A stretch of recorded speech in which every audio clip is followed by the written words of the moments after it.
ಓಂ ವಿಶ್ವಸ್ಮೈ ನಮಃ. ನನ್ನ ಪ್ರೀತಿಯ ಬಂಧುಗಳೇ, ವೇಶ್ಯೆಯು ಹಣವಿಲ್ಲದ ಮನುಷ್ಯನನ್ನು ತೊರೆಯುತ್ತಾಳೆ. ಪ್ರಜೆಗಳು ವಿಷಯ ಲಂಪಟನಾದ ರಾಜನನ್ನು ತೊರೆಯುತ್ತಾರೆ.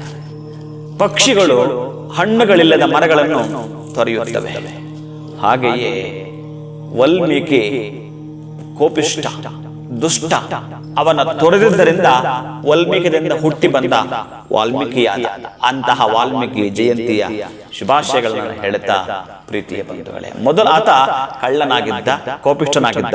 ಅದನ್ನು ತೊರೆದ ಮೇಲೆ ರಾಜಾದಿರಾಜ ವಾಲ್ಮೀಕಿಯಾದ. ರಾಮಾಯಣವನ್ನೇ ಬರೆದ ಮಹಾನುಭಾವನಾದ.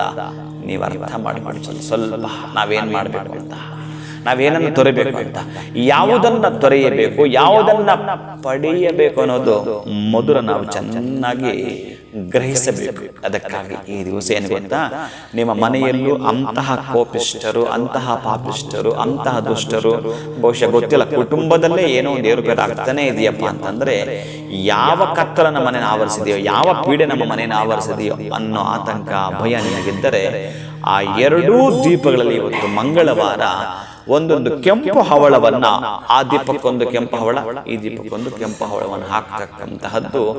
ಈ ವಾಲ್ಮೀಕಿ ಚಿತ್ರವನ್ನು ನೋಡಿದ ಕೂಡಲೇ ನಮಗೂ ಕೂಡ ನಿನ್ನ ಜ್ಞಾನವನ್ನು ದಯಪಾಲಿಸು ಅಂತೇಳಿ ಒಮ್ಮೆ ಸ್ಮರಣೆಯನ್ನು ಮಾಡುತ್ತಾ, ಸಾಧ್ಯವಾದರೆ ರಾಮಾಯಣದ ಒಂದು ಶ್ಲೋಕವನ್ನು ಹೇಳಿಕೊಡ್ತಕ್ಕಂಥದ್ದು. ಇಚ್ಛಾ ಮೋಹಿ ಮಹಾಬಾಹು ರಘುವೀರ ಮಹಾಬಲ. ಈ ರಾಮಾಯಣದಲ್ಲಿ ಅತ್ಯಂತ ಅದ್ಭುತವಾಗಿರ್ತಕ್ಕಂಥದ್ದು ಬರ್ತವೆ. ಒಂದು ರಾಮಾಯಣ ಗ್ರಂಥವನ್ನ ಇವತ್ತು ತೆಗೆದು ಮನೇಲಿ ಇಟ್ಟುಕೊಳ್ತಕ್ಕಂಥದ್ದು, ಒಂದು ಅಧ್ಯಾಯವನ್ನು ಓದುವಂಥದ್ದನ್ನು ಪ್ರಯತ್ನ ಪಡಿ. ಅಂತಹ ವಾಲ್ಮೀಕಿಯ ಕೃಪೆ ನಿಮಗಾಗಲಿ. ಒಟ್ಟಾರೆ ಜ್ಞಾನವಂತರಾಗಬೇಕಾದ್ರೆ ನಾವು ಏನು ಮಾಡ್ಲಿಕ್ಕಾದ್ರೆ ರೆಡಿ ಇರಬೇಕು. ಯಾವ ಪುಸ್ತಕ ಓದಿದ್ರು ಸರಿನೇ, ಯಾವ ಗ್ರಂಥ ಓದಿದ್ರು ಸರಿನೇ, ಅಂತ ಜ್ಞಾನ ಸಂಪತ್ತನ್ನು ಹೆಚ್ಚಿಸಿಕೊಳ್ಳತಕ್ಕಂಥ ಅತ್ಯಂತ ಅದ್ಭುತವಾದ ದಿನ.